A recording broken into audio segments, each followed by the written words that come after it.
listening to Sports on Tap, part of the NEO Sports Insiders Network. Here are your hosts, Rob Troutman, Josh Jeffy, Ed Dick, and Sean Duffy.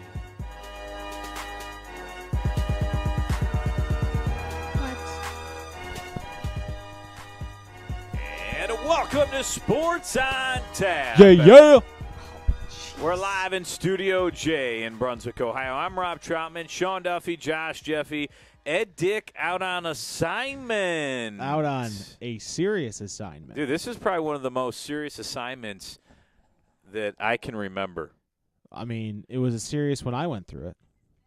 I know, when we all went through I think it. we all did. Ed has But joined the ranks, folks. We would like to congratulate Ed and his wife, Diane, on having a baby boy. Little Edward. Little Eddie. I think we're gonna have some nicknames, and I think Little Eddie is a pretty good one. Yeah, I like it. I like it. So congratulations. Enjoy your time with Little Eddie. Little Eddie. And Not little, not Little. L-I-L. Lil. Lil Eddie. Little Eddie. But I know it's a special time for them, and couldn't be happier for them. Absolutely. So congratulations to the whole Dick family. Yeah, welcome to the diaper world. It is a Diaper. fun and interesting process. You never It's know fun. what you're going to It get. could get a little dirty. Yep. Sometimes you just never know, man. Yep. But Josh just has a smile on his face. because he's so No, because all of you people with only one child, I Yeah. laugh. Oh, I know. I laugh, Well- but we've all experienced it in one way or another. Josh just went for the gusto some more in, than others. some in more ways than others. But congratulations to Ed and his family, and it's an exciting time for them. So enjoy it, and we'll keep the Sports on Tap rolling here from Studio J. Yep, sounds good. And the weather is finally turning around, getting a little warmer. Yep. And so is Sean's mic. So I apologize for that at the very You know beginning. what? It's not my fault. Because if I'm talking a little loud, it's because I can't hear now because my eardrums were blown out. Yeah, My little bit. headphones, but that's okay. Yeah, that's all right. That's you know, all right. You got to know that when I'm coming hard. I'm coming I'm bringing the pain, if so to speak. You always Bringing the do. heat, son. Well, if you'd like to get involved with the show, go to our Twitter page. It's at SOT Podcast. We're also on Facebook. If you want to listen to any of our shows, they're archived on YouTube. SoundCloud we're on as well, if you want to go there, on iTunes as well. SportsOnTapPodcast.com. That has all of our podcasts on there. And nominate also for G&G Fitness a Coach of the Week. We've been doing it bi-weekly until probably the football season. If there's a high school coach out there that's just doing a great job teaching your kids, the youth, or you, contact us, or you can go to livefit.com and nominate your high school coach, or it can be any sport. It doesn't even have to be a sport. It could be a coach of something, that we haven't seen before. Just nominate them there, and, maybe they'll be Coach of the Week, and they'll get a shout-out on the show and on our website. Yeah, and also since, the high school season is kind of winding down to an end here, which is hard to believe. Yeah. In just a few short months, we're going to be talking high school football again. But, during the summer, if you want to do Coach of the Week, maybe if any of our listeners out there has one of their kids, we're on the kid bandwagon so far. If one of their kids' youth coaches Yep. has done some special things with the kids and the team, nominate them as well. Always a lot of good nominations out there, and if there's anyone listening to the Brunswick Youth Sports 910 Cardinals, their coach Josh will gladly take the nomination. Shameless plug. Yeah, there you go. Hey, I'll just say, first game, 19-0 victory for the Cardinals. Wow. Ladies no really, mercy. Yeah, the ladies really came out, and we were pitching well. Well, We they were played hard. playing good defense, and then obviously hitting the ball well. And we got through that wet spring. We got a few practices in, and able to start the season off hot. We go again Friday, hopefully, weather permitting. Well, I wish I could have segued those hits into the Indians, but, we're not going to talk about the Indians right now. We're going to talk but about the Cavs. they could use it. Yeah. I mean, They really could that's what I use it. said. They can use some of those 19 runs at some point. But let's talk a little bit, and what we're going to do today is we're going to talk a little bit about the Indians and and kind of what they've done lately and what they didn't do in the offseason like we've talked before. And then we'll also talk about the Cavs. The draft lottery happened last night, and it was pretty interesting. Some of the changes, interested to see what these guys think about the draft lottery and how some of the changes panned out for some teams and not others. And also about John Beilein, the head coach from Michigan. Big. Now, surprising. 12 years at Michigan. Now he's head coach of the Cleveland Cavaliers. So first, guys, the lottery was last night. And you know, they went with some changes where, you know, top 3 teams get, 14.5%? 14, yeah. 14%. And I think the Chicago Bulls were right in back of that with 12%. Yep. Yeah, tears off after the top 3 teams. Yeah, it tears off a little bit, but a lot of teams I feel like have more of a shot.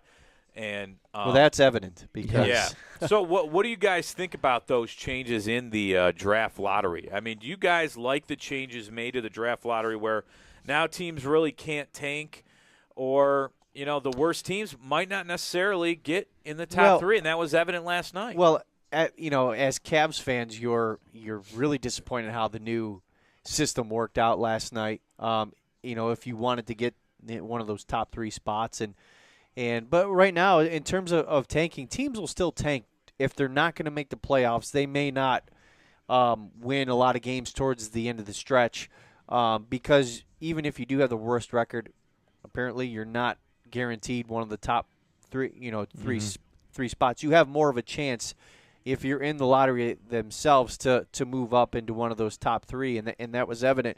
Now, who knows? Next year it might not go that way. The worst 3 teams might get the first 3 picks, but as far as that goes, you know, I heard it, and I forget. I think it was Jason Lloyd from The Athletic this morning on 92.3 The Fan, and he said it really good. This new system's going to have teams now really concentrate on player development, that they're going to have to develop players, and that kind of, we could talk about this, it kind of goes into the hire that the Cavs made with Beilein. We'll talk about that a little bit later, but so it's going to focus a lot more on these teams developing players because there's no guarantee that you're going to get that top spot. I kind of come down on the opposite. I'm a Cavs fan. I'm not disappointed in the way it worked out because, again, we're talking about ping pong balls being drawn at random. We're talking about something that no team has control. You put yourself in a position to be, you know, one of the worst 3 teams. You had the best. Cavs had the best odds. It just didn't work out in their favor. What it does, though, it does not reward tanking. It actually brings into a more randomness of this lottery than it has been in recent years. You know, because for the longest time, everybody was complaining the fact that the Cavs at one point got the first pick like 2-3 years in a row. Yeah, 3 out of 4 years. So, I mean, let's. It was a beautiful thing. Yeah, it was a beautiful thing, but at the end of the day, they also had terrible seasons to get those picks. And it was almost a foregone conclusion that because they were the worst team, they're going to get the first pick because that's the way the lottery was set up. Now I think it's much more fair. I think it's much more indicative of how a lottery should go. It still allows for it still prevents teams from being terrible all the time. But someone brought up on 92.3 The Fan, well, you know, is there a conspiracy? And I'm like, well, not really, because the big markets, New Orleans and Memphis, are not those big markets. Right. But I would say even if L.A. and New York got 1 and 2, it's still not technically a conspiracy because the Knicks have been terrible for the last 10 to 15 years. Right. They have been terrible. So even if they got the number 1 pick, which I think they had a couple of times, they still haven't done anything with it. The Lakers had a terrible season last year despite having the hands-down best player in the game because of bad management and just a bad team. I mean, it was a bad team. And in a tough conference. So if the Lakers would have got the number 2 pick, yeah, it would have been, you know, there would have been that conspiracy theory. But at the end of the day, it's not as if they had any more of a better chance than the Cavs. It's just the ball fell their way. I think this is the best way to go about doing a lottery by, you know, affording the right to teams that don't have a good season, and so they're not perpetually there, but also providing some hope for teams that still are working and still are, you know, trying to win games and aren't tanking. They still have a shot at the number 1 pick. And now the Pelicans have an opportunity, and they could do something which I've heard, which I've thought about since I heard about the Pelicans getting the first pick all day. why not? They've been wanting to trade Anthony Davis for the longest time. Have they, though? But, again, now they have a little bit more of a cushion if they do trade away Anthony Davis. Now you have, okay, I'm going to get Zion Williamson. I can go super young and trade away Anthony Davis for possibly to a team like the Knicks and pick up one of their extra first-round picks. Or trade away with the Lakers and maybe pick up a first-round pick or a bunch of young players to pair with it. I thought about that too when New Orleans won the lottery, got the first pick. I thought about immediately them looking if they plan on trading Anthony Davis. My first thought was to the Knicks for that number 3 pick, and then the Pelicans would team up Zion and R.J. Barrett once again. And that would be that would be explosive. That would be a good young nucleus for them to kind of to rebuild on, and kind of being a little, I for a lack of a better term, I don't really know what I'm trying to say, but when being a Cavs fan, having LeBron leaving twice, and if the Cavs would have gotten Zion, I was just waiting to hear, oh, okay, so he's going to be here for 5 years. Right. When are they going to start talking about him leaving right. to go to a bigger market? And that's where it's kind of my cynicism for the NBA right now is, where teams like the Cavs, if they don't have that superstar, there's basically no shot. And I like the idea of now them building and developing a team. But in today's NBA, it feels like if you don't have that guy, then you have no shot. But we got to get out of this mindset that the 5th pick is like last pick. There's still great players in this draft. Yeah. There's definitely in every draft there's always a separation of really the top 3. You want the top 3 in the NBA, but it's not that big of a chasm between 3 and 4. It exists, but there's a lot of good players. There's the guy from Texas Tech, there's the guy from Virginia that are not top tier, because Zion Williamson is a once-in-a-generation player. I'll give you that. R.J. Barrett can be a really good, an excellent player for years to come. Ja Morant is going to be a very good basketball player, but so are the other guys that are drafted. Kawhi Leonard was picked up in the 15th pick in the first round. No one thought, and now he's leading his team to the the conference finals. Steph Curry was not a number 1, number 2, number 3 pick. These guys, there are guys out there that can be developed and drafted well, and the Cavs have an opportunity to do that. They did pretty good with Colin Sexton. He developed. He developed over the year into a very good player towards the end of the year. You pair him with another guy, maybe a guy that complements him, and you can still keep bringing Cedi Osman along. Hopefully Kevin Love can stay, with the team healthy, or maybe you trade him for another pick in the first round. Maybe you do something like that. You're going to get some money back because Tristan Thompson's contract's coming off the books, I think this year, next year. Yeah, he'll probably be looked to be dealt. Well, I'm saying like expiring contract. Yeah, it's an expiring contract. J.R. Smith's contract's gone. You're not paying the luxury tax anymore, so maybe you develop a young nucleus and you continue to draft well. The Warriors, as much as we hate them in Cleveland, the reason we hate them is because they did it. They're so good, but they did it the right way. Yeah. They drafted so well. Like, take Kevin Durant out of it, and everyone's like, "Oh, how are the Warriors going to win without Kevin Durant?" They wanted to cup. They were the best team in the league. They actually played kind of better, moving the ball around. But they played what Golden Kevin State Durant. was in when they won the championship without Kevin 15, Durant, and how they won 73 games in 2016. I mean, yeah, they blew it at the end to our Cavs, but still, they won 73 games without Kevin Durant. Granted, they've won 2 straight back-to-back championships with him, and you want to have him, but their nucleus was drafted. Draymond Green, Klay Thompson, Steph Curry. Oh, yeah, for sure. Those guys were drafted, and they realized they had put the team before. So player development. Exactly. And what we need is to create a situation, create a culture of player development that bears fruit. And that's, I think, hopefully what they're moving towards. I have questions about how they're doing it. I have questions about why decisions were made regarding the head coach. And that's one thing I know we're going to talk about. But overall, I think the lottery itself was a home run. It was fair, and that's all you can ask for. It wasn't a conspiracy. The New Orleans Pelicans have the number 1 pick. It could have just as easily been the Cavs and the Suns and the Knicks all had the best odds and equal odds between them, and none of them won. And that's just the way the lottery goes. Yep. I mean, to me, I hated tanking. I hate that in any sport. So I was up for, changes. And I was, you could ask my wife, I was not happy last night with the way the lottery went. The Cavs getting 5. I know there are other really good players out there that can be, drafted 20th. But I thought, the players that, Morant and Zion are 2 guys that I really wanted. I think they could have helped the Cavs significantly and maybe make a pretty decent-sized jump. But like I said, the Cavs at one point during the season were blowing games too. So, I mean, it falls on them. And it was interesting when I saw that the Knicks didn't have a top 2 pick, then it was kind of interesting to me because if it would have been Knicks and the Lakers 1 and 2, to me I thought it would have been, a little bit controversial. And still to me, I mean, with Anthony Davis, there's a reason that New Orleans didn't trade him.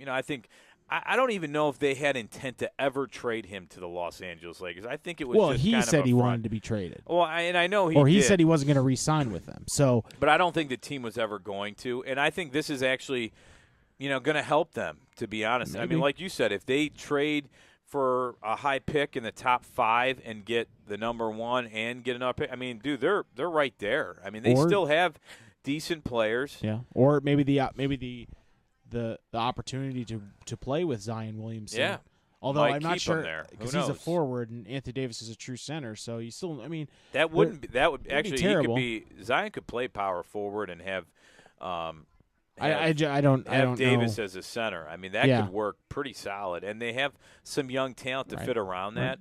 So in my head, I'm like, well, that's nice that worked out. For them, especially with everything they've gone through. The true winner of the night, I think, is Memphis. Oh, Memphis! Elliot Perry was licking his chops. I mean, like, what? To get a top 3 pick and a team that in the Western Conference that is really there every year. I mean, they got a good young team and they play really well. And I mean, to get blessed with a number 2 pick, and now you bring in we know who they're probably going to draft. The odds-on favorite of the number 2 pick is going to be Ja Morant. So and it makes sense with Michael Conley. He's an injury-prone point guard. He's really smart and really good, but that effective. could be a nice development piece. But I think Memphis. I mean, the Lakers. They got the 3rd pick. Okay, that's what it is. We'll see what happens with it because right now the Lakers are as an organization are a mess. Are dumpster. Knicks have the 3rd pick. Lakers have the 4th. Sorry, I got flip-flopped. The Knicks then. Okay, yeah, you're right. Correct. The Knicks. I think the Knicks are going the route of free agency. I mean, I think had they gotten the number 1 pick, that would have been great. But they're looking towards bringing in Kyrie Irving and Kevin. I'm a my own man Durant who can't win it on his own. And according to a veteran player, it's 100% done that Durant's going to the Knicks. That's what he said. Well, whatever the case may be. Good for him. Yeah, let him go. I'll believe it when I see it. And again, that's a major problem I have with the NBA. And that superstars want to go to the big cities. I'm not trying to be like a fake or anything like that, but this year in the NBA, I did not watch much basketball because quite frankly, I'm tired of all the superstars really dictating where they want to go. I mean, it's their own right. That's the collective bargaining agreement, and the league is predicated on these superstars, which is all good. Everyone's making their money, but for a fan of a smaller to mid-market team like the Cavs that, like I already mentioned, had the superstar and that superstar left twice, and then it's just hard to, really become anything in a smaller market unless you have because they're going to be leaving. Yeah, unless you have superstars on the team. But like Sean says, it's utmost importance now for the Cavs to start to develop, similar to that of, let's say, a young team now that's making a run, the Milwaukee Bucks. They were lucky enough to draft Giannis, and he went. Where did he go in the draft? He went he was in the mid first. I think the teens, I think right early teens, teens, something like that. And they were lucky to get him, and he's turned into one of the best players in the league and possible MVP candidate. And they're building around him, and that team is built. So that's now the model in which I think the Cavs should look at, and depending on who they get, they're well on their way. Yeah, the only thing that worries me, and I think this is the reason I was mad, is because top 2 picks, you almost think Morant and and Zion are going to be pretty good players. Mm-hmm. And then R.J. Barrett, I think, I saw him shine a lot this year. Cam Reddish, everybody was high on. I watched him at Duke, and I wasn't overly impressed. I thought he was a good player, but I don't think he's a – But you put Cam Reddish on a team like anywhere else other than the Duke team this year, I think he would have been in the same position. Yeah, maybe as he would have stood out more. I mean, it's the same deal you have with Kentucky. It's just there's so many good players on the team, and there's only one basketball. Unfortunately, and Cam Reddish is the type of player who we see he's got the talent. Yeah. So on a team, maybe he can develop in a year or two into one of the solid, an all-star, potential all-star, or definitely every game starter for the team that drafts him. But let me ask you this. I mean, we've had, Kobe Altman makes a lot of trades and make some draft picks. I mean, what's your confidence in him? I mean, I said these guys, this is crucial for him to pick the right player at 5 and make him an impact player that's going to develop with this team. But when I look at other drafts and trades, I mean, a lot of his trades haven't necessarily worked out. I mean, let's be honest, the Kyrie Irving trade, we got Colin Sexton, and good thing he kind of panned out at the end because for a while it wasn't looking very good with that trade at all. Right. And then you look, and he made a trade with the Lakers, which Clarkson proved to be a scorer, and Nance is a pretty good player, but, I mean, he's kind of limited. Mm-hmm. So you look at some of the trades he made, and, I mean, they haven't been that impressive. Like, everybody's like, oh, he's setting us up for – to add young talent, which he is, but do we have the confidence that he can draft and scout young players? The only thing that I could say with the moves, the transactions that he made in the past is the fact that salary cap-wise, there's not much he could do. Right. In terms he didn't have what David Griffin had. Yeah, David Griffin had 6 first-round picks, yeah. And LeBron James when he first came on. And everybody clamoring to play and take pay cuts and, team friendly to get on that championship team. And they had like Kyrie Irving, who was under a team friendly rookie salary. I agree with you, Rob. The Kyrie Irving trade, looking back on it now, probably not the best. But the trade to the Lakers cleared up cap space, got some good young role players. Jordan Clarkson, who knows? Larry Nance is going to be, I think, a solid contributor, a role player for this team going into the future. It's still a lot in the air. Now, like Sean mentioned, the fact that the Cavs, from a salary standpoint, are getting back to the normal level, not paying that luxury tax. So this is where Kobe Altman's going to try. He's still got some few moves to make with the expiring deals that they have, Tristan Thompson, J.R. Smith, among others. Mm-hmm. See how he takes those and see what he does with not only the 5th pick, but the 26th pick. Maybe he packages those two to move up. Maybe he flips. Yeah. Last year, Trae Young and Luka Don. Yes, thank you. Thank you. Those 2 players got flipped last year in the Both first of them round. Are very good players, too. Yeah. Doncic was so unbelievable this year. We have to wait and see. I still think that there's a lot left to be desired before you can really make that final estimation on Kobe Altman. I'm kind of on the old Kobe. If all these moves, and I'm bringing the new head coach of John Beilein hire, if these are all truly Kobe Altman's picks and decisions and no interference from Mr. Dan Gilbert, then I'll say I'll agree with you that it's a wait and see type thing. They have the potential to do something, fine.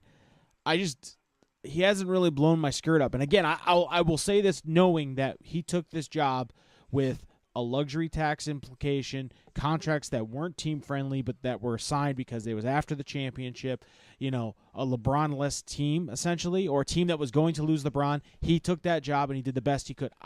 All that stuff I'm willing to say. Right now, Colin Sexton's worked out okay, but I wonder how much of that was his pick. I've kind of had this feeling about Kobe Altman, and I have no way of basing this on anything. It just seems to me like he's the path of least resistance for our much incredulous owner Dan Gilbert. I think Dan Gilbert has Kobe Altman, as a yes man. Yes, whatever you want, sir. I'll get it. Because you cannot sit there and tell me that a 66-year-old coach who's been in college for the last 12 years, who hasn't won a Big Ten championship, who hasn't even made the Sweet 16 in multiple years up until this past year. I was going to say, hasn't he been in back-to-back national championships? Michigan? Yeah, they were in the championship this year. Michigan was in the championship this year. It was Texas Tech and UVA. They were in the championship, I think, a year back. Okay. Something like well, that. I know they made it to the Final Four. Yeah, they made it to the Final Four. But I'm saying when you talk about Big Ten coaches, he's not even at the top. I mean, he's barely in the top tier. I like John Beeline. I think he's a great coach. He's won everywhere he's won. He's built programs. He knows how to build programs. But my point is, he's never coached in the NBA. He has zero credibility with any NBA front offices. And on top of that, he's going to have to adjust to an NBA game. At Michigan, he runs that program. He is the program. The college coaches don't have a great track record coming out of college and coaching in the NBA. They don't. And I'm talking young coaches. I'm talking Calipari. I'm talking Rick Pitino. I'm talking Brad Stevens, who's having a go of it right now in Boston. I'm talking Fred Hoiberg, who got fired from Oklahoma City 3 years into his contract. Billy Donovan. Billy Donovan, thank you. He's still there, though, Billy Donovan. Okay. But I'm saying the odds are overwhelmingly in his favor. I want to see where this John Beeline thing goes because I don't know if he's the right coach. But it screams to me that Dan Gilbert, who is a Michigan guy, who has always had his heart in Michigan. His company's headquarters there. He's good friends with his buddy Tom Izzo, who I'm sure was his first pick. And when Tom said, no, I want to stay at Michigan State because he's not an idiot and doesn't want to be in the NBA, and his next trip was to go down south to Ann Arbor and say, hey, John, you turn the Michigan program around, and he has. He's done a fantastic job at the University of Michigan, and I think he's probably one of the best coaches they've ever had at University of Michigan over the span that he's been there. But I don't know why he was the best option for an NBA franchise that needs a reboot. I don't know that. I mean, I think, and you look at his stats here. I mean, when he took over Michigan in 2007, 2008, he was 10-22, but those weren't necessarily his guys. I mean, he had some pretty good records. I mean, 21-14. He had a year where he was 15-17, but then you look at, I mean, there were a few seasons, 16-16 in 2014, 2015, but other than that, 28-9, 31-8, 24-10, 21-14, 26-12, 33-8, 30-7, and lost in the national final in 2017 and 2018, lost in the regional semifinal, again lost in the regional semifinal twice, 2 out of the last 3 years. Mm-hmm. And then he lost in the first round in 2016. But I mean, he has had good records, and I think the one thing you see with him is he can develop players. Right. A lot of his players love him, and I think with young guys, I'm shocked he actually wanted to make a jump after 12 years at Michigan. I mean, he's 66 years old. That's the one thing that might bother me. He signed a 5-year deal, so I think at this point he's like, if I'm done in 5 years, I'll probably retire at that point. Maybe he was looking to retire. The Cavaliers' job is not a pathway to retirement. Well, maybe that's he my won't. point. But maybe I'm saying, if he's successful. But at best case scenario, he's a 71-year-old coach going into his 5th year of his contract. Best case scenario. How many 71-year-olds do you know that are still active and still at the top of their game? Is he at the Pop's top of his game? Age.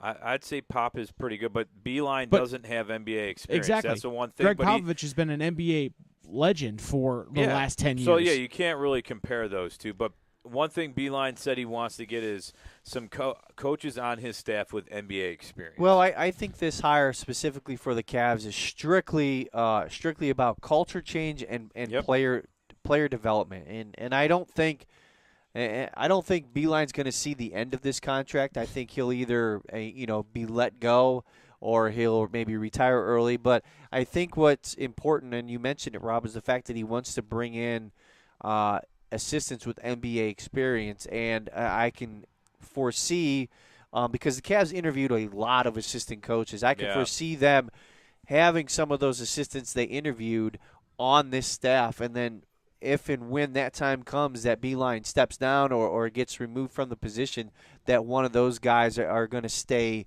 and kind of get promoted to the head job, kind of keeping the culture in check, player development in check. And, according to Adrian Wojnarowski, there's a lot of people around the league that thought this hire was really good for the Cavs. And he even and I'll quote him because was Sean Duffy in that? I saw. I'm not. Listen, I don't. You have to. Everybody in the NBA and you sitting at this table have to admit that John Beilein wasn't even on anyone's freaking radar 2 weeks ago for any head coach. He got interviewed last year by the Pistons. Okay, but how much of that was geographical because he's the hometown hero and he was coming off of a national championship game run? He himself, or at least sources say that there would be only 2 NBA jobs that he would leave Michigan for due to geographic reasons because he didn't want to move his wife a lot of places, and that was the Pistons and the Cavs. And last year he interviewed for the Pistons, and he did not get it. He lost out to Dwayne Casey. Right. This year the Cavs obviously interviewed him, and they liked him, and they accepted the position. I'm just saying that if you're expecting – everyone's like, okay, the more you look at it, it kind of makes sense. But if you're expecting me to be instantly like, oh, this is the guy – You got to do more to convince me because he's not even the best college basketball coach in his state. He's not. Tom Izzo is better. He's not. He's barely a top tier coach in the Big Ten. And what I'm saying is that you're now turning over a franchise that is in all essence looking to reboot to a guy who, and I pray to God it works out, but I don't know that it will. And again, if you say he's not going to see the end of that contract because he might get let go, then what was wrong with the assistants that you looked at? Jordy Fernandez. I just say that. I just say that because no Cavs coach under Dan Gilbert has seen. Right, that's a good point. has seen the end of his contract, so we kind of know that that's a fate. I tried Mike Brown twice. I think this is all about player development, and Beilein has a history of developing young players. And these Cavs, they're going to be a young team. They're going to be a lottery team next year as well, so they're going to get another hopefully top 10 pick next year. So it's going to be a young team developing, and they want to have someone that has that experience. Yeah, sure, he doesn't have NBA experience, but anymore, sure, you need to have a little bit of experience dealing with young people with money, but they're still young basketball players. Brad Stevens came in from a program not even as lucrative as Michigan. He came from Butler, brought that team up, and he didn't even go to a major college program. He went straight to the NBA and had success. It can be done. It has been done. He's Billy Donovan, left Florida. He's a little bit younger, but he was at Florida for how many years? But I mean, those are great examples, but there's 2 very, very different situations. Brad Stevens went in there he got Kyrie Irving and he got Al Horford. I mean, he got those players, and he looked into Jason Tatum. He looked into guys like that. Billy Donovan went and played with had Russell Westbrook, and then they brought in Paul George, and now they have Adams. You know what I mean? Like, it's not like he's coming into a position where or a situation. He's definitely gonna have to develop the young talent because right now we have Colin Sexton and Kevin Love that you can play with, and it's not. And again, I'm not. I want to make sure I'm not being unfair to a guy like John Beilein. He's a fantastic basketball coach, but it's a different game. It's a different atmosphere. It's a different kind of style of play in the NBA to be successful. Brad Stevens can be more adaptable to that. Billy Donovan may be able to be more adaptable to that. You're telling me a 66-year-old guy who's been doing it the same way for the last, let's say, 50 years, let's say as long as he's been an adult, coaching the same way, has been the man of the program, has either been an assistant at a college or has been the head of a program, whether it be West Virginia or whether it be Michigan, now realizes that he's less important than the guy making more money than one of his players? Because that's going to happen. I mean, I'll back you up with, not every college coach pans out. I mean, Rick Pitino was not every good. NBA assistant pans out. That's either. true. That's a very good point. It's a crapshoot. And I will say this. I think head coach in the NBA isn't quite as important as like head coach in the NFL. It really, really isn't. Because at the end of the day, it's run by the superstars. It's by talent. And if you don't have any superstars, you need to have a coach that can develop players, which Beilein has proven to do. Okay. And he has been known as one of the great offensive minds in basketball. And, just going back to the Brad Stevens argument, he's been the coach since 2013. Mm-hmm. So he is not, right off the bat had Kyrie Irving. They started off in his first year, they only won 25 games, but since then they've gone up, winning on average about 50 games. But I'm saying throughout that time, he's gotten significantly better talent. And a lot of that he developed. I'll give you that. A lot of that he developed. Right. But a lot of that he and I think that's what teams like the Cavs can hope, the fact that they build their young talent, and when they're ready to go, they go make that move, that trade. They maybe mortgage the future a little bit to get that quote-unquote superstar like a Kyrie Irving, that which Boston did. And maybe Dan Gilbert, who is we all know is willing to spend money, goes out there and spends money on a free agent. But I guess I'm more shocked that they went a guy like John Beilein, who nobody was interviewing, nobody was talking about.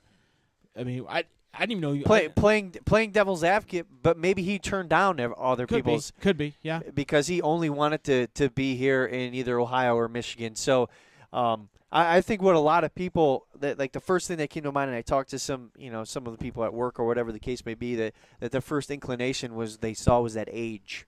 Yeah, we were going young assistant. So why are we getting this old guy, which it may turn out to be the best thing. Could be. I mean, listen, I don't know enough about John Beilein to say anything bad about his. Are you sure? I'm just saying, but as a fan standpoint, having not even this guy been on his radar, there's a lot of leading candidates that a lot of people liked coming into this that they interviewed, and I thought they would go. I thought they were going to go young assistant. Well, let me ask you one last question before we take a break and we come back talking Indians. Who did you want the Cavs to hire as a head coach? Truthfully, I wanted who the Lakers hired. I wanted Vogel. You wanted Frank Vogel? Yeah. I thought Frank Vogel would have been a great fit here because he got fired by Indiana. He got fired by Indiana because he got fired by Indiana because he didn't get along with Paul George, and he got fired from Orlando because they wanted to bring up a new assistant. That's what happened. Frank Vogel he got both of those teams to the playoffs without a lot of talent to speak of. Well, hey, Frank Vogel might be available soon because if they hire Jason Kidd as their lead assistant, that's a Ty Lue, David Blatt kind of scenario again. Yeah, it just seems weird. Well. And the first thing I thought when I thought of, Jason Kidd and LeBron, they get along real well. Well, I remember all those times where Jason Kidd was rumored to become the Cavs coach, or even the Cavs trade for him back in LeBron's first stint.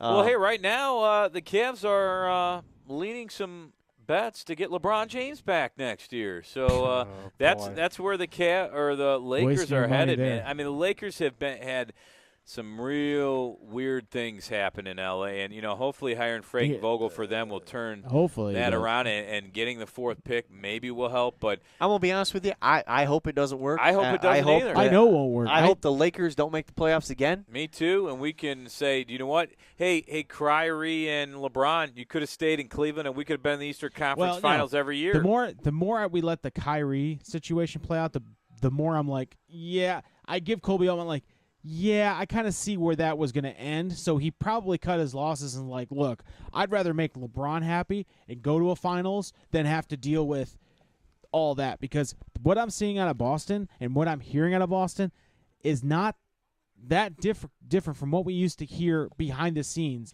The insiders are like, he's kind of a weird, deal. Great player, fantastic player, but a little bit out there and a little bit, hard to deal with.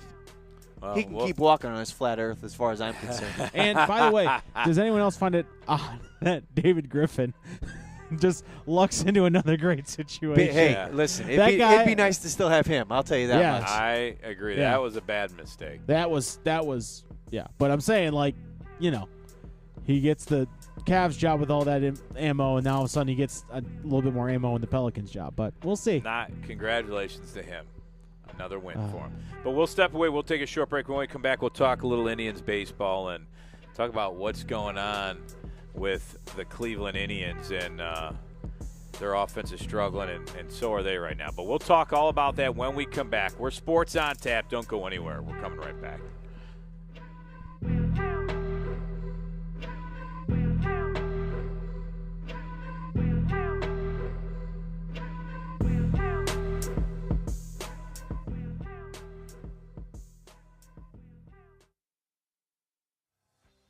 RRT Productions, specializing in creating sports recruiting videos for all high school athletes. Want to play at the next level? Promote your talents with a video to send colleges.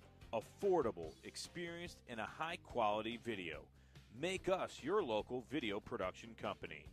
Visit our website, rrt-productions.com, and contact us today. RRT Productions. We shoot, we edit, you win.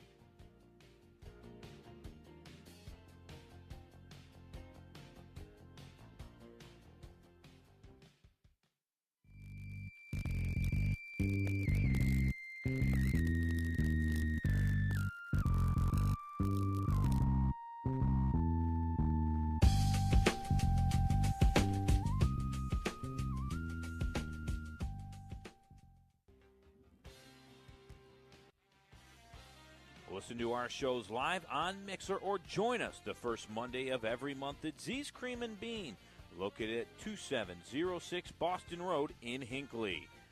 Want to listen to past shows? Go to our YouTube page or website, www.sportsontappodcast.com.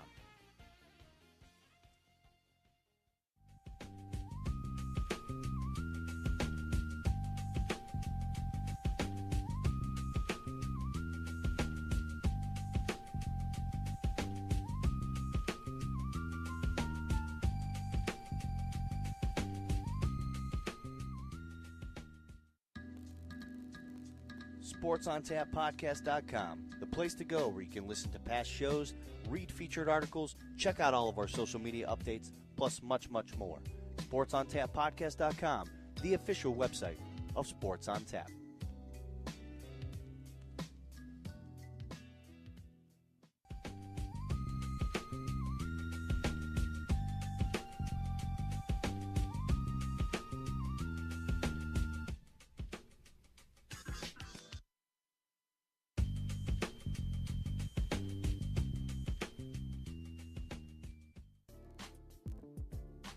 For up-to-the-minute info on local high school sports action, including photos, videos, and live updates, be sure to follow Sports on Tap on Twitter, Instagram, and like us on Facebook.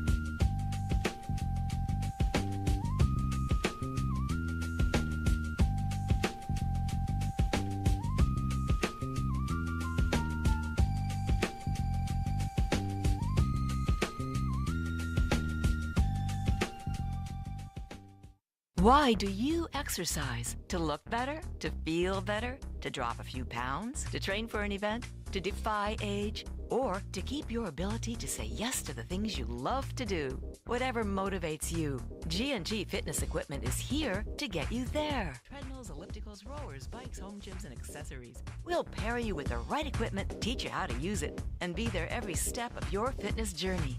G&G Fitness. Your goal is our goal.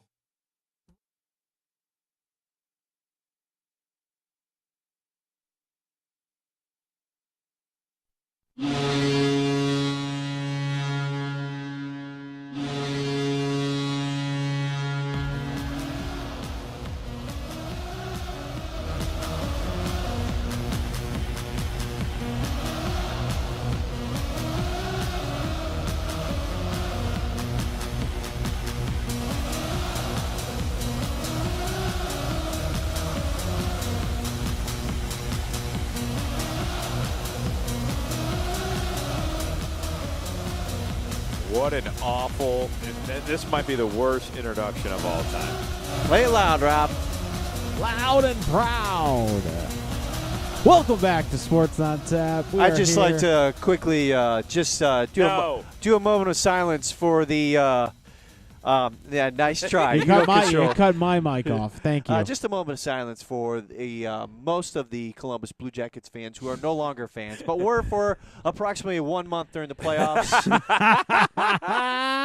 I'd like to. I know I don't like the Blue Jackets. Yeah, anymore. I'd like to give them credit. No, we were talking beforehand as we talked a little bit on our last show. I am a Bruins fan, Rob. Because you like Boston, kid. Yeah, Rob admitted that he became a Blue Jackets fan, was rooting for them, and he did a good job. Let's be honest. Hey, he was under the impression it was just another farm league team for the Avalanche. He wasn't even sure right. they were an NHL team until about a month and a half ago. And I say this jokingly, and that there was a lot of bandwagon Blue Jackets fans who I was one of them. I was one of them. who came aboard, but for a franchise like the Blue Jackets, who is still looking to establish themselves, get on some good playoff runs. They won their first playoff series this year. Mm-hmm. It was good for them as a franchise to garner more attention, to gain more fans, especially in this area of Northeast Ohio. The Monsters are the minor league team for the Blue Jackets, so it's good for them. And they made it a heck of a series. Rob and I would text back and forth. Yeah, you didn't respond to a lot. Well, I told you a lot of times that I wouldn't because I'm too busy, watch the game, kind of getting myself away from it. But it was a heck of a series. Sure. But it was. we're going to go on to because the Bruins are up 3-0 in the Eastern Conference Finals over the Hurricanes now, looking to make their way onto the Stanley Cup Finals. We won't talk about that. We'll talk about. Can we have a 5-minute conversation? It's kind of setting up nice for the Bruins to win the Stanley Cup. I don't see a lot of tough teams. That's coming usually out. what the happens Sharks are to a the good Blue team, Jackets. So the last 4 or 5 years, I think. I just don't. I think the Bruins can handle anyone coming out of the Western Conference. Yeah, they swept though. The Tampa Bay Lightning, the best team in put that in your the cap. league. Put that in your cap, Blue Jackets fans. You took the President's Cup team to the woodshed. Yeah. In a opening series where you weren't even given. They were talking about the Jackets being swept. Well, let's be honest. The Bruins could have very easily lost that series. I think it was. I mean, it could the have went fact either that you way. weren't wearing your hat every game. The Blue Jackets came back. They scored I don't think 3 you wore his goals hat. and tied it up and lost in overtime. Here's the thing. I don't think you wore your hat enough that you got. Hey, the Bruins could have lost the first You round. shoulda got a They shirt. went 7 games against the Maple Leafs. That was a hard-fought series. Yep. But that's what the Stanley Cup playoffs are. And right now, the Blues and the San Jose Sharks on the Western Conference Finals. Series is tied 1-1. Game going on right now. Just started. First Ryan period. Kelber's got to be watching this very intently. He's wringing his hands right very, now. very intently. You think he's got a St. Louis Blues shirt? I bet he does. He's been a Blues fan That's for why. a long You know time. what? That's why Kelber's teams win because he has a T-shirt, not just a hat. Well, you know what? The Blue Jackets I'm just continue saying, their Rob. success. My T-shirt might be coming next year. Oh, I'm gonna get you a T-shirt for your birthday. Done. Well, I'm probably not. I'll get you a Bruins Stanley No, you'll Cup get me. championship. You'll get me a nice bought you- sweatshirt. My Josh wife- just got a sweatshirt for the Bruins' successes in the playoffs. He just bought it, Yeah. and along with his Bruins flag. All right. on the Can we wall. talk about something that is Oh relevant? wait, the one hanging on his flag post now. It wasn't up last listen, time I was bought here. that one. Yeah, It's I bought now. that one. It's now hanging on the flag post next to his dirty underwear. When you're ready, we can actually get back to the show. When you two are done. Yeah, he's just having a hard time. Well, I mean, given, it's just given the topic disappointing. that's on hand that we're about to talk about, it's lifelong getting Blue tough for old Jackets Robbie fan. T. Yep, that's right, for Josh. 4 weeks. That's right, baby, and one of the best around. Been in it since '99. 99 minutes. All right. Well, now that we're off hockey talk, good luck to The Blue Jackets to next year. to the Boston Bruins, kid. Let's transition is. to another team that's of local interest. I don't know why, but the Cleveland Indians, Yeah. Major League Baseball team, who currently sit Second. in the AL Central behind a surprisingly good or hot Minnesota Twins team. They got some good players. There's a few things, and again, as always, Duffy, you are a Tigers fan. Your team is terrible. Yeah, I know. But I think we can all agree that I didn't say that they would even be relevant in the division this year, much like I did last year. So I'm couching. Sean Duffy knew what he was getting into. I with knew the what I was Tigers getting into, this year. kid. I knew what the Tigers were. They are a team on the rebuild. But the Cleveland Indians, the perennial AL Central Division champions, defending, reigning, 3-time division champions. 3-time. Came in, did not have the offseason. This is really the first time we're talking about the Indians. Had kind of a weird offseason in which they somehow got worse instead of getting better. They did it by not really doing anything. Yep. And I think we're seeing that in the beginning of the season. Now, let's all understand a couple of things. They got bit bad by the injury bug with their best player, Francisco Lindor, being on the injured list. to start the season. He's kind of making his way back. Yep. So that could very well change some things. But they got rid of Edwin Encarnacion. They traded him for Irvin Santana or Carlos? Carlos Santana, which the Indians were thankful that they actually had him the way that he started off. He's his still April, doing good though. His batting average is it's dipped now. It's like around 280. I was gonna say he's not a 300 hitter. I mean, maybe he could surprise us, but he's actually. But if the Indians did not have him in the first month of the season, they would have been under the Mendoza line as a team. Yeah, well, I mean, here's the thing: you had Carlos Santana 2 years ago. Yeah. Is he a better player than he was 2 years ago? Right now, he is. Really? I think he fits in with the team. Is he better than Encarnacion would be? Because that's what you're saying. You're essentially saying that Carlos Santana is a better hitter than Encarnacion because you traded for him. That's the only reason you got rid of him. Encarnacion's making what, $23 million a year, and Santana's definitely not making that kind of money. He's under his Phillies contract. What he's was making that? 20. Yeah. Okay, so it's still a few million off. I think in terms, Sean, of I think they're terms pretty of even players. Power, Edwin's obviously got more power. Right. Average, probably Santana is a little above Edwin, but where it really comes into play is the fact that Carlos Santana is a very good defensive first baseman, and the Indians last year had Yonder Alonso playing first base, which he did really well. He was okay in the field. He batted pretty much similar to what Carlos Santana is, but I think that familiarity of bringing him back with the locker room, I think that's really what sold the Indians on bringing him back.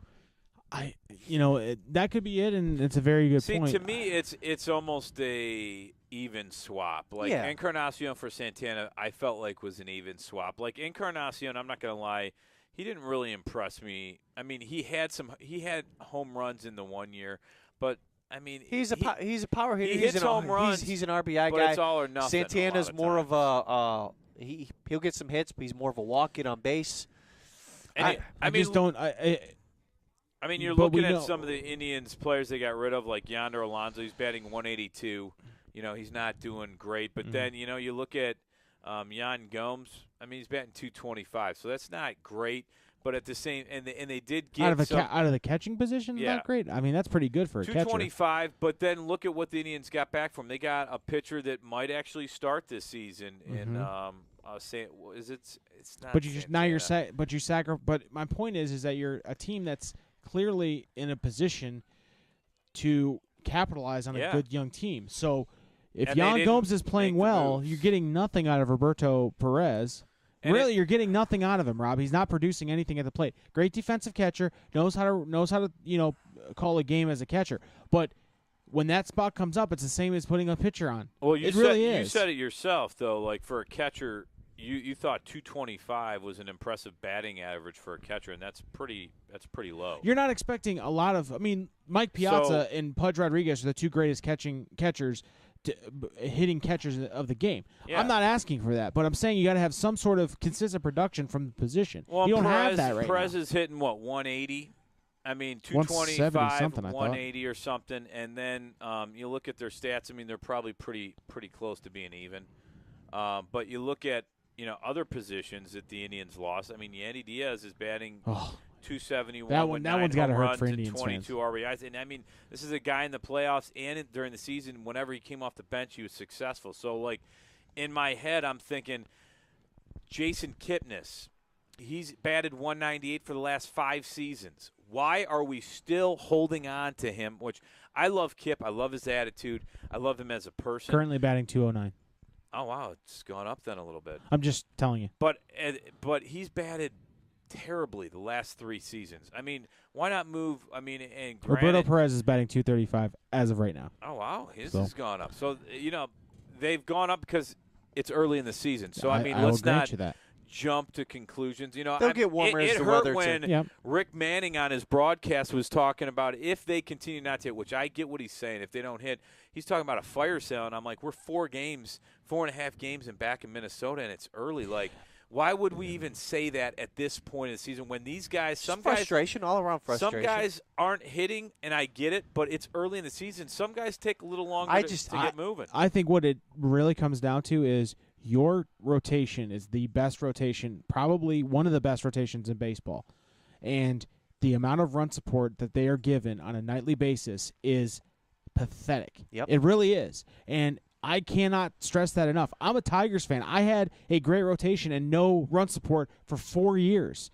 We could not score runs when Justin Verlander pitched. That was one of the biggest problems with him. He was an MVP candidate. He was a Cy Young winner, and we never produced runs for him. I know how frustrating that is as a fan base. And now that you have guys like Trevor Bauer, Corey Kluber, Clevenger when he's healthy, some of these younger pitchers that you're talking about, they need that run support. They're not getting it.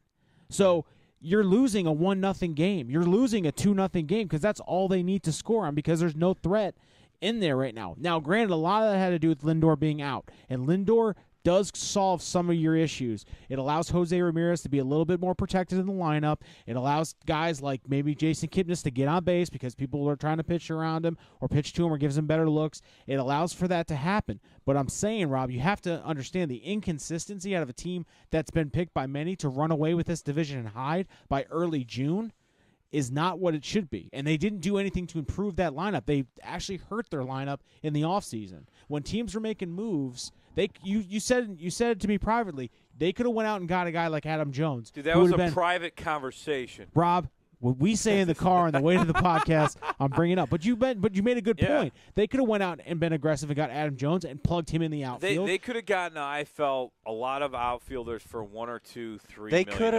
They could have. Who are solid players. They could have kept their own guy. Yeah. Michael Brantley, to me, and we talked about this a little bit earlier, yeah. He is, in my opinion, the biggest loss that this team faced because not only he's got that locker room presence that he has, he's a team leader. He was with the Indians for a while. The Indians' window right now is 3 years max. You have Francisco Lindor for this year and 2 more years after that. Michael Brantley this past offseason signed a 2-year deal, $32 million with the Houston Astros. Mm-hmm. Now, you're telling me that the Indians could not or did not want to pay that for a guy who is currently batting .335 with 10 home runs, 31 RBIs. He's got an on-base percentage of .379. Whoa. You're telling me that wouldn't fit nicely in this lineup and that wouldn't stabilize and then you have a hitter like that potentially protects a guy like Jose Ramirez who's struggling. Yeah. You got a guy who's protecting Carlos Santana. I mean, a guy like that you let go. Now, I don't know if the Indians made an offer. I don't even know if Michael Brantley wanted to stay here. But to me, that's one of the biggest losses in your window that you have left. Hopefully, Francisco Lindor and the Indians come to an agreement where he signs a 10-year extension. Well, yeah, you hope that happens. With hope. But until – Well, here's my thing. For all we know, they didn't do that. They didn't make that – we don't overture know, to Brantley. but they also got rid of Encarnacion, brought in Carlos Santana, so they could do that to do Lindor because Lindor's going to command a big salary, and we see that now. He's a top tier talent right now. He's an all-star, and you don't have the money that the Yankees have. You don't have the money that the Padres somehow are able to fish out for Manny Machado. You don't have that right now. The Dolans are not going to spend that type of money. The Dolans don't want they to. They may have to get creative in the way that they present that offer to Francisco Lindor if they want to keep him. Well, and for all we know, these were cost-cutting measures to ensure that. We don't know, but you're also going to owe a ton of money to Bauer in the next couple of years. You're still going to pay Kluber. These guys, your pitching. I mean, suffice to say, does win championships. Great pitching staffs get you through the playoffs, and that's what happened. And we saw that in 2016 when they got to the World Series and were one win away from winning the World Series. But here's the problem I have though with everything in this offseason. I mean, they're trading for Jay Bowers, who's a young hitter who's unproven. Then you're just getting a lot of Leonis Martin. He could have been a solid player. There's another gamble. You're hoping that he comes back from. He lost a lot of time last year because he almost died. Yeah, that's not something you plan for. You're relying on a guy like that to fill your outfield, then you're going to really rely on Tyler Naquin? This guy's been hurt the last 4 years. You're going to rely on Jason Kipnis? Currently He's been batting terrible the last 278. 3 years. Do you want me to be general manager? No, I don't. But I want you to understand. Come on, guys. But if you look at it, we're relying too much on these young players, and they're hoping to get lightning in a bottle because we don't want to spend money because our owner told us that we're losing money, which I understand is a little scary if you're owning the team. But I mean, isn't that what happens in sports? well, I mean, money's down over the league overall. But I mean, no one's this is your time frame. This is your window here. But Sean said it right there. This is your window. Yeah. I just said it. No, yeah, he said it. But I also said it we earlier. all said it. But I said if you're a team this is your window. if you're a team that recognizes that you have a short time to take advantage of the AL Central being the worst division in baseball, so that you're not. I mean, look, it is, and they get lucky. But you saw what happened last year when they got out of the division into the playoffs. They got swept by a team that was better, much better than they were because they had to play competition every year. And that's the problem, is that you kind of get lulled into the fact, oh yeah, we're the top tier, but you're the best team in a bad division. That's the nature of this game. And now Minnesota has figured a little something out, and they're able to get hot. Kansas City's still there. And Chicago's there. Minnesota spent some money.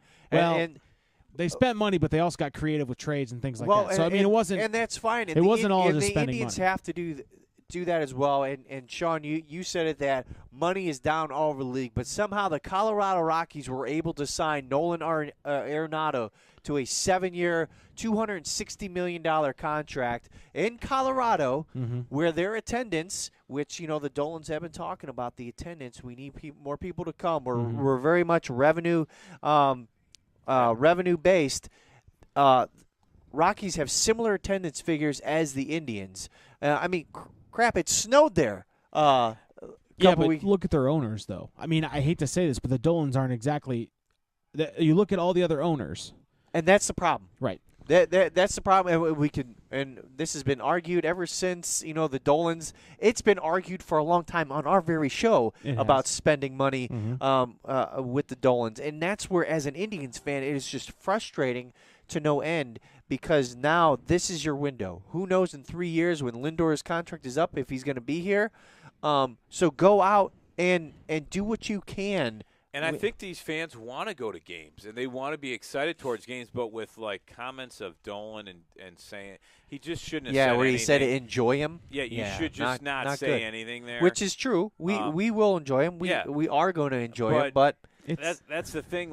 And I get they're trying to cut payroll and stuff, but that to me. See, that's just it. When you're in your window, when you are a shoo-in to win the division, if you have the talent, you don't cut payroll. I will say though, you keep it steady or you add to it. It's easy to say that when it's not your money. Like, these guys have to answer to their bank whatever. You know what I mean? They got to look at the payroll. But Sean, that's the problem. If a sports team is your income, then you should not be an owner of that team. Well, I don't know. I don't necessarily agree with that, because a lot of people make their money and buy a team. George Steinbrenner, he made his money. Correct, and bought a team and then made money off the team. Exactly, but he invested a lot of that money he made into it. Dan Gilbert started off in the mortgage company. Then he went and he bought a team. Right, but he also has a little subsidy called a casino that prints money every day. So let's not. But what other business do you have the Dolans in? No, that's my point exactly. Is every major owner has another source of income that they can apply to the team. The Haslams have Pilot Flying J. Yes. At the end of the day, if they were to strap for cash and they needed to sell one thing, they'd sell their team. My point to the Dolans is they bought this team, they took it over, and this has been their sole source of income. And what they're telling fans is, guys, if you don't come to the ballpark, we don't have the money to pay these players because there's no other source of income. It's a mom-and-pop organization, which a lot of people like about the Cleveland Indians, because when they win and when they're successful, it's a fine organization. They're not throwing money at a problem. For the longest time, I got a lot of crap on this very show because Mike Ilitch threw a lot of money at the Detroit Tigers. And one of the main arguments that I had to deal with was, you bought your success. now you're seeing the other side of it. Yeah. Because Mike Ilitch was smart and realized, hey, I can And utilize. you're seeing the other side of it, too. They spent all that money, and now they're in the dumps for the last 5 years. Because Mike Ilitch died, and his kids are like, oh, wait a minute, my father, who was in his late 80s when he signed the Prince Fielder contract, may have made a mistake. But here's the thing, Rob. Don't throw that. But here's the thing. When you mentioned that Dolan said he's losing money, I find that hard to believe, because then why did that minority owner come in and invest money? If you were a minority owner, would you invest in a losing business? Would you invest your money if it loses money? Yeah, exactly. No, I don't know. But again, I don't know. I don't know that. I think what he's he means done by losing a great money. job with the front office and hiring. Oh, the exactly. front office. They have a great run organization, and that's the risk that you take if they go and sell the team. Yeah. But why? Yeah. Why would he want to own a team that's losing money? But the frustration is in a time when you have a winning window to possibly win a championship, be one of the teams to play for a championship. Why do you cut payroll? Well, and I think you also, I don't know. I agree with you. I'm a wholeheartedly agree with your point there that if this is your window, why not focus everything because the payoff at the end helps you. If you get a World Series and you break the streak and now your team becomes that much more valuable, you sell, and it's all business. But here's my point: is the Dolans were never businessmen; they were attorneys. They sold they made their money by selling to Fox Sports, and they were able to invest that in there. We don't know what their books are. When you ask the question about the minority owner, we don't know what that deal's like. When he says losing money, he may be saying, look, I'm breaking even. Breaking even is losing money to a team owner. If I'm just able to pay the bills and not making a profit, that's losing money. When you look at down the road, Detroit's making money because they still have a product there, no matter how bad it is. Chicago has the Cubs and the White Sox. They're making a profit. When he says he's losing money, he's not saying that, I'm deficit spending. He's breaking even. Business, you don't break even.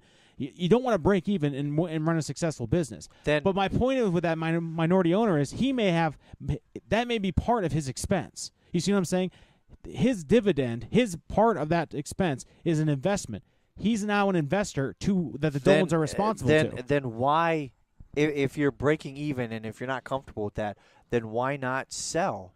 When you bought the team for $300 million, and the Dolans, and it's valued now at close to $1 billion, right?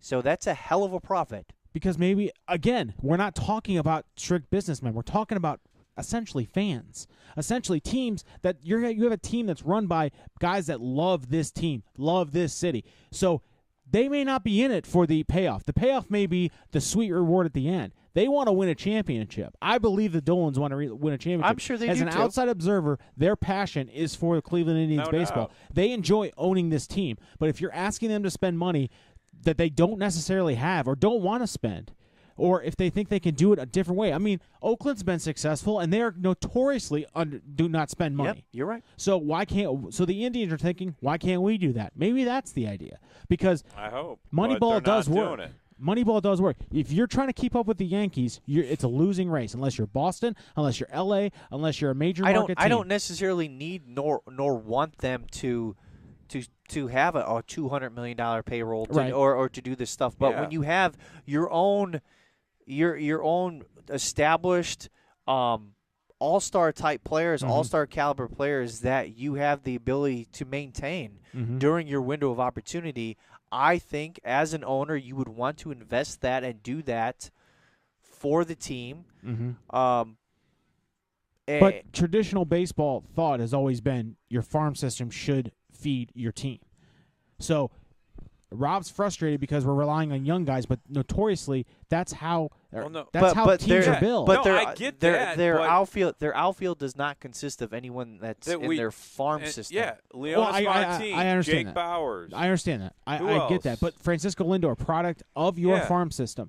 Trevor Bauer, product of your farm system. No, Arizona's. Clevenger, product of your farm system. So your top tier players, and I get for the that most part, part. are party. So, but we don't need to bring we want to bring Oscar Mercado into a playoff team. his first 3 at bats are all strikeouts. But if you're going to make the playoffs anyway, Rob, what does it matter? One or 2 pieces to an already good team. But you saw we don't need farm prospects. But you saw a team like the Miami. Team. You saw a team like the Marlins a few years back in the early 2000s with a crappy payroll win the World Series over the Yankees. That was in it 2000. But it can be done, is what I'm saying. This is 2019. Rob, it can be done. It can, and I could hit a bullseye with my eyes closed every once in a while. But but it's but the chances of me doing that aren't good. Oh. That's my point. So you're saying as this team is constructed, you have no shot of being successful in the playoffs. Not that necessarily. The team can't get hot. I didn't say with we don't the have pitching a staff that you have, chance. the fact that we're at the end of May and you're calling it a season. I'm not calling it a season. I'm a Tigers fan and I believe in the Indians. That's how ridiculous I am. I'm saying if we had 1 or 2 players offensively that were better than Leonis Martin or Leonis Jake Martin Bauer, is hitting 221. Dude, I could hit that. You can? Yeah, really? That's not a good batting Jose average. Ramirez, your all-star from last year, is batting 195. Exactly. But that's my point. If we had 2 guys that we got in free agency that would have been solid veteran hitters in this lineup, you just would have paid Brantley. I think exactly. But again, we don't know what the situation was with Brantley. I know. Adam Jones is a better idea than Brantley, to be honest with you. I'm just saying, with the team we have, to take a risk and say, hey, we have guys in our farm system that could come up on a playoff-ready team and that we're going to rely on them to carry this team, that's asking a lot out of a guy in the farm system. But time out. There's no way they're saying they're going to Leonis Martin and saying, we need you to carry us. That is not the situation currently in the outfield. They are clearly platooning that outfield, so no one in the outfield is being relied upon. Francisco Lindor, Jose Ramirez, Carlos Santana, and maybe Jason Kipnis are being relied upon offensively. That's it. Nobody else. Leonis Martin is a starting center fielder for them right now. And that's been the problem. But again, Rob, they're not relying on Leonis Martin to hit 280. If he hits 221 and plays solid outfield for you and limits errors and doesn't make errors, we'll be 2 games above 500. You'll win the division at 2 games above 500 at the end of the thing, and you make the playoffs. You're not a wild card team. Maybe. You're taking care of business in the division. That's my point to all of you. If you're going to make the playoffs, if your team is the best team in this division, and let's say the playoffs are a foregone conclusion, what is the harm than allowing this team right now to have young players, especially in positions that are known for errors, outfield, second base, things like that have errors, that can play and get experience for when the playoff push comes, they are seasoned and they're not being brought up like because your whole point is that we're bringing these guys up for a playoff run. I don't believe that. We don't know what the trade deadline is going to hold. They may actually package this outfield and send it somewhere for a player. But I'm talking about right now, and if we're trying to make the playoffs, I mean, great. If we make the playoffs with the team we have now, great. But they're probably going to lose in the first round. What happened last year when we had Encarnacion and some of those players? We needed to upgrade. We needed to upgrade certain positions. But again, I'm not happy making the playoffs and getting bounced in the first round. I mean, last year's first round was an absolute nightmare, and I'm not happy about that. I'm sorry. I'm not going to be like, oh, yeah, we made the playoffs in the Central Division. That's not what I'm saying. What I'm saying to you is... And the Twins are playing better than us right now. And it's May. I know, but who's to say that they don't go and continue this? Okay. I mean, just because the analysts say, hey, the Indians are going to win the playoffs. Listen, then the Indians, if they want to do it, they're going to... Nothing is given, is my point. If the Indians want to earn it. If the Indians want to I hate you. make a playoff push and the Twins are making that same playoff push, then you have to make it only makes you better. You have to make moves. And the Twins did this year. Yeah, well, you have to make moves at the trade deadline or in September when players clear waivers and can be traded. And not to mention the players that you have now have to play better. Right. No, I'm not disagreeing with any of that. That's the risk, though. But I don't think it's a fair assumption that the Cleveland Indians, that Tito Francona is sitting there saying, I need Leonis Martin to lead this team. That's the only way we're going to win. That's a ridiculous statement because he wasn't even on the team last year. But you just said that. Yeah, you rely on a lot of young players to do good. Jose Ramirez is not playing well. Francisco Lindor has been hurt. Kipnis is not up to form. So those young guys have to do good for the Indians to win. Okay. Is my point. Maybe they've never been put in that position. Because if the veterans are struggling, who else is going to do good then? Everyone on the team is struggling. Right. Yeah, and it is early, but I'm saying it's really risky for you to rely on young players. Like you have veterans like Lindor. But if it pays off, then they look like Ramirez and geniuses. Those guys. But you can't And just here's the thing rely with on your farm system. Brantley's injury history, we have no idea what the future holds for him. And the last thing, and they'd be burned in effigy if they signed him to a big contract, even $14 million, and he blew his knee out in say June, which Now, is here's no the guarantee that he question. won't. Here's the question: why would the Indians sign Danny Salazar? He's been injured the last 5 seasons, but yet they signed him to a $10 million deal for 1 season. I mean, that was stupid. I mean, he wasn't hasn't an played. extension. We It have wasn't. Cody It wasn't Anderson. signed. It wasn't. They didn't I'm sign pretty him. sure they signed him. He wasn't a free agent. or- I think they just extended him. I think well, they picked maybe up they an option. extended him, but I mean, it's like $10 million for a guy that hasn't played a game in like 3 seasons. I think the injury history of Michael Brantley is kind of a little overblown. I mean, he did miss 2016, most of it, and he came back a little bit later, 2017. But 17, he played 90 games. 2018, last year, he played 143. I'm not saying it's and this year, but He's played probably every one almost. But he's also in 42. a very better situation in the sense that he's in the Houston lineup that is very, very good. I mean, just consistent from top to bottom. So, last year, that Indians lineup was the same thing. but it's not this year. That if they would have kept Brantley, they'd be a little bit better. But you maybe 2 games outside of the thing right now. I don't think Michael Brantley. I don't think one player solves this. I think the fact of the matter is that if Jose Ramirez goes back to form, which is in all likelihood could happen, very likely to happen. If Carlos Santana continues to play like he is, again. The more I think about the Encarnacion trade, maybe it makes more sense. They maybe save a little money guaranteed. Fine. Yeah, that's what they're going for. But like Kipnis, I think Kipnis is a leader on that team. He's a leader. He's good in the clubhouse. That's why I said he's good in the clubhouse. He's a great person. That's why they keep him around. They kept making what's his nuts, $13 David, million a year, and he's been to me. Remember in average 2016, the Cubs won the World Series. David Ross was their catcher. David Ross was hands down the worst hitter in the Major League postseason, by far.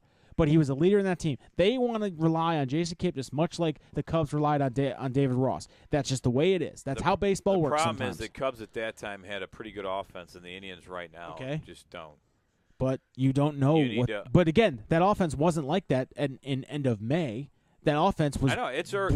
Brought There's to it no in doubt October. it is early, and let's see what happens the rest of the season. But it's a little concerning with the fact that maybe the Indians are like, you know what, let's go with this team and see how they do it near the trade deadline. If they're there, maybe we'll make some big trades. I'd also like to point out that scary. Every year the Indians kind of stumble in the first 2 months of the year anyway. Yeah, and seem to turn it on in July. So it's early. And the panic button's being hit because nothing. It's just annoying that there was a lack of splashy signings in the offseason. Like they kind of did nothing. The payroll cut. Payroll cut. Yeah, they kind of did. They did nothing. Yeah, and that rubs people the wrong way. By the way, Tigers terrible team. I get it. My team is awful, but we have some bright spots. That's right. And in 2-3 years, we'll probably be in the hunt for the AL Central. Mark my words. Okay. How many years? 2 or 3. 2 or 3. When Lindor signs elsewhere. Yeah. When we sign Lindor. Yeah, there you go. when that Little Caesars money kind of comes in and says, "Hey, buddy, you want a pizza up at Comerica?" Oh, all right, guys. Well, great show tonight. Yeah. Back in Studio J. Remember when we said we were going to stop at 8:30? Yeah, I know that kind of. That's all right. Every time we talk baseball, every time we talk baseball, I have to convince Rob that the sky is not falling. That's right, man. But or we're both not falling. As we debate. Listen, the sky is falling in Detroit. It's not good at all. That's all right. It happens. But hey, when you hear the music, that means you stop talking. Sorry. All right. You know Especially what? about Detroit. Catch us at SOT Podcast. Check us out on social media. Go to sportsontappodcast.com. Go to G&G Fitness. Nominate your high school coach at livefit.com. For Sean Duffy, Josh Jeffy, Ed Dick, and Little Eddie. And Little Eddie. Little Eddie. Congratulations to the Dick family. Guys, great show. Thanks for listening, everyone. Have a great rest of the week. We'll see you later.